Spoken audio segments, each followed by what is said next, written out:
Back to my YouTube channel. ನಾವಿವತ್ತು ಸ್ಪೆಷಲಾಗಿ ಕಾಯಿ ಹೋಳಿಗೆ ಹೇಗೆ ಮಾಡೋದು ಅಂತ ನೋಡ್ಕೊಳ್ಳೋಣ. ಅದಕ್ಕೆ ಬೇಕಾಗಿರೋ ಇಂಗ್ರೀಡಿಯೆಂಟ್ಸ್ನ ಕ್ವಿಕ್ಕಾಗಿ ನೋಡ್ಕೊಂಡು ಬಿಡೋಣ. ನಾನಿಲ್ಲಿ ಒಂದು ಮುಕ್ಕಾಲು ಬೌಲ್ ಆಗೋಷ್ಟು ಕಾಯಿ ತುರಿನ ತೊಗೊಂಡಿದ್ದೀನಿ ಈ ಪಾತ್ರೆಯಲ್ಲಿ. ಹಾಗೆ ಸೇಮ್ ಕ್ವಾಂಟಿಟಿ ಆಗೋಷ್ಟು ಬೆಲ್ಲನ ಕೂಡ ತೊಗೊಂಡಿದ್ದೀನಿ.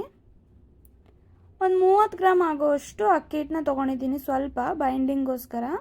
ಹಾಗೆ ಶುಂಠಿ ಮತ್ತು ಏಲಕ್ಕಿ ಪೌಡ್ರ್ ಮಾಡ್ಕೊಂಡಿರೋದು 1 ಟೇಬಲ್ ಸ್ಪೂನ್, ಮೈದಾ ಒಂದು 200 ಗ್ರಾಮ್ ಆಗೋಷ್ಟು, ಉಪ್ಪು ಸ್ವಲ್ಪ ರುಚಿಗೆ ತಕ್ಕಷ್ಟು, ಹಾಗೆ ಅರಿಶಿನ ಪುಡಿ ಒಂದು ಅರ್ಧ ಟೇಬಲ್ ಸ್ಪೂನ್ ಆಗೋಷ್ಟು. ಇವಾಗ ಹೇಗೆ ಮಾಡೋದು ಅಂತ ನೋಡ್ಕೊಂಡು ಬಿಡೋಣ.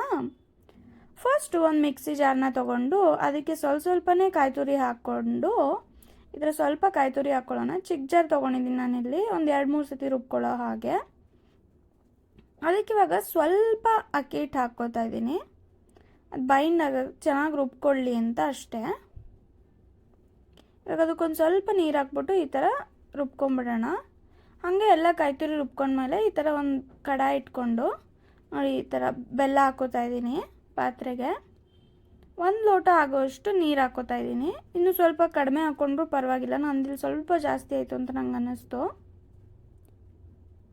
ಇವಾಗ ಬೆಲ್ಲ ಕರಗೋವರೆಗೂ ಈ ಥರ ತಿರುಗಿಸ್ಕೋತಾ ಇರಬೇಕು, ತಳ ಹಿಡಿಯೋಕ್ಕೆ ಬಿಡಬಾರ್ದು. ಕ್ಲೀನಾಗಿ ಸ್ಪೂನಲ್ಲಿ ಈ ಥರ ತಿರುಗಿಸ್ಕೋತಾ ಇರಬೇಕು. ಇವಾಗ ಅದಕ್ಕೆ ಜಿಂಜರ್ ಮತ್ತು ಏಲಕ್ಕಿ ಪೌಡರ್ನ ಹಾಕ್ತಾಯಿದ್ದೀನಿ. ಹಾಗೆ ಈ ಥರ ತಿರುಗಿಸ್ಕೋತಾ ಇರೋಣ. ಅದು ಗಂಟಾಗಬಾರ್ದು, ಆಮೇಲೆ ತಳ ಹಿಡಿಬಾರ್ದು, ಎರಡೂ ನೋಡ್ಕೊಂಡು ಈ ಥರ ತಿರುಗಿಸ್ಕೋತಾನೆ ಇರಬೇಕು ಕಂಟಿನ್ಯೂಸ್ ಆಗಿ. ನೋಡಿ ಈ ಥರ ಫುಲ್ಲು ಅದು ಒಂದೆಳೆ ಪಾಕ ಬರಬೇಕು, ಆ ಥರ ನೋಡ್ಕೋಬೇಕು.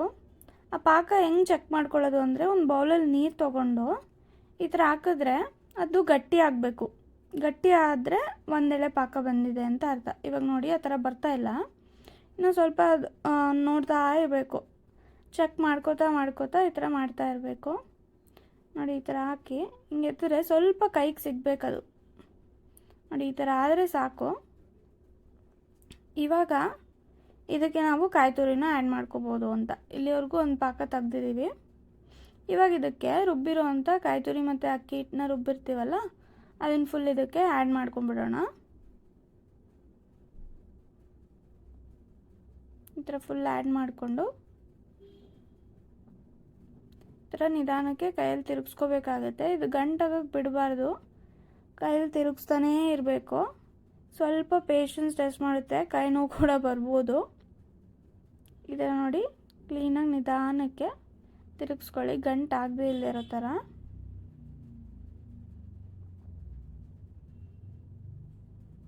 ನಾನು ಈ ಥರ ಫುಲ್ ನಿಧಾನಕ್ಕೆ ತಿರುಗಿಸ್ಕೊತಾ ಇದ್ದೀನಿ. ತಿರುಗಿಸ್ಕೊಂಡು ಅದಕ್ಕೆ ಬರೋವರೆಗೂ ನೋಡ್ಕೋಬೇಕು. ಇವಾಗ ಸ್ಟವ್ನ ಆಫ್ ಮಾಡಿಕೊಂಡು ಒಂದು ದಿನ ಫುಲ್ಲು ಸೆಟ್ ಮಾಡೋಕ್ಕೆ ಎತ್ತಿಟ್ಬಿಡಿ. ಆಮೇಲೆ ನೆಕ್ಸ್ಟ್ ದಿನ ಒಂದು ಮಿಕ್ಸಿಂಗ್ ಬೌಲ್ಗೆ ಮೈದಾ ತೊಗೊಂಡು ಅದಕ್ಕೆ ಸ್ವಲ್ಪ ಅರಿಶಿನ ಪುಡಿ, ಸ್ವಲ್ಪ ಉಪ್ಪು ಹಾಕ್ಬಿಟ್ಟು ಒಂದು ಸತಿ ಈ ಥರ ಕೈಯಲ್ಲೇ ಮಿಕ್ಸ್ ಮಾಡ್ಕೊಳ್ಳೋಣ. ಉಪ್ಪು ಮತ್ತು ಅರಿಶಿನ ಎಲ್ಲದಕ್ಕೂ ಮಿಕ್ಸ್ ಆಗಲಿ ಅನ್ನೋ ಕಾರಣಕ್ಕೆ. ಆಮೇಲೆ ಸ್ವಲ್ಪ ನೀರು ಹಾಕ್ಕೊಂಡು ಈ ಥರ ನಿಧಾನಕ್ಕೆ ಕಲಿಸ್ಕೋಬೇಕಾಗುತ್ತೆ. ಸ್ವಲ್ಪನೇ ನೀರು ಹಾಕ್ಕೊಂಡು ಒಂದು ಚಪಾತಿ ಹಿಟ್ಟಿನ ಅದಕ್ಕೆ ಕಲಿಸ್ಕೋಬೇಕಾಗುತ್ತೆ. ಆಮೇಲೆ ಎಣ್ಣೆ ಹಾಕ್ಕೊಂಡು ಕಲಿಸ್ಕೋಬೇಕಾಗುತ್ತೆ. ನಾನಿಲ್ಲಿ ರೈಸ್ ಬ್ರ್ಯಾನ್ ಆಯಿಲ್ ಯೂಸ್ ಮಾಡ್ತಾಯಿದ್ದೀನಿ. ಯಾವ ರೀತಿ ಕಲಿಸ್ಕೋಬೇಕಂದ್ರೆ, ಎಣ್ಣೆ ಹಾಕಿದ್ಮೇಲೆ ಕೈಗೆ ಅಂಟ್ಕೊಂಡಿರೋದೆಲ್ಲ ಬಿಟ್ಕೊಳ್ಳುತ್ತೆ ಅದೇನೆ. ನೋಡಿ ಇಲ್ಲಿ ನಾನು ಇದನ್ನು ಆಯಿಲ್ ಯೂಸ್ ಮಾಡ್ತಾಯಿದ್ದೀನಿ. ಇನ್ನೂ ಸ್ವಲ್ಪ ಆಯಿಲ್ ಬೇಕಂದರೆ ಹಾಕ್ಕೋಬೋದು. ನನಗೆ ಇನ್ನೂ ಸ್ವಲ್ಪ ಬೇಕಾಗಿತ್ತು, ಅದಕ್ಕೆ ಹಾಕ್ಕೋತಾ ಇದ್ದೀನಿ. ಸ್ವಲ್ಪ ಎಣ್ಣೆಲಿ ನೆನೆಸಿಡೋ ಥರನೇ ಇದನ್ನು ಕಲಸಿಡ್ಬೇಕಾಗುತ್ತೆ ಕನಕನ. ನೋಡಿ ಈ ಥರ ಕ್ಲೀನಾಗಿ ಈ ಥರ ನಾದ್ಕೋಬೇಕಾಗುತ್ತೆ. ಇದನ್ನೊಂದು 10 ನಿಮಿಷ ಸೈಡಿಗೆ ಎತ್ತಿಡಬೇಕಾಗುತ್ತೆ. ಲಾಸ್ಟಲ್ಲಿ ಒಂದು ಸ್ವಲ್ಪ ಈ ಥರ ಎಣ್ಣೆ ಹಾಕಿ ಮೇಲೆಲ್ಲ ಸ್ವಲ್ಪ ಈ ಥರ ಮಾಡಿಬಿಟ್ಟು ಒಂದು 10ರಿಂದ 15 ನಿಮಿಷ ಇದನ್ನು ಬಿಡಬೇಕಾಗುತ್ತೆ. ಇವಾಗ ನಾವು ಕಾಯಿನ ಗೋಲ್ಸಿಟ್ಟಿರ್ತೀವಲ್ಲ, ಅದು ನೋಡಿ ಈ ಥರ ಗಟ್ಟಿಯಾಗಿರುತ್ತೆ. ಒಂದಿನ ಬಿಟ್ಟ ಮೇಲೆ ಇದನ್ನು ಈ ಥರ ಕೈಯಲ್ಲಿ ತೊಗೊಂಡು ಸಣ್ಣದಾಗಿ ಚಿಕ್ಕ ಉಂಡೆ ಮಾಡ್ಕೋಬೇಕು. ಈ ಥರ ಚಿಕ್ಕ ಉಂಡೆ ಮಾಡ್ಕೊಂಡು ಇದು ಸ್ಟಫಿಂಗಿಗೆ ಒಳಗಡೆ ಹೂರ್ಣ ಅಂತ ಹೇಳ್ತೀವಿ ನಾವು. ಇದನ್ನು ಈ ಥರ ಎತ್ತಿಟ್ಕೋಬೇಕಾಗುತ್ತೆ ಒಂದು ಪ್ಲೇಟ್ಗೆ ಅಥವಾ ಎದಕ್ಕಾದರೂ. ಇವಾಗ ಮೈದಾ ಮಿಕ್ಸ್ಚರ್ನ ಸ್ವಲ್ಪ ತಗೊಂಡು ಈ ಥರ ಕೈ ಮೇಲೆ ಹಾಕ್ಕೊಂಡು ಕಾಯ್ದು ಸ್ಟಫಿಂಗ್ ಇರುತ್ತಲ್ಲ, ಕಾಯಿ ಹೂರ್ಣದ್ದು ಅದನ್ನು ಹಾಕ್ಕೊಂಡು ಈ ಥರ ತಗೊಂಡು ಮೈದಾ ಹಿಟ್ಟನ್ನ ಫುಲ್ಲು ಈ ಥರ ಕವರ್ ಮಾಡ್ಕೋಬೇಕಾಗುತ್ತೆ.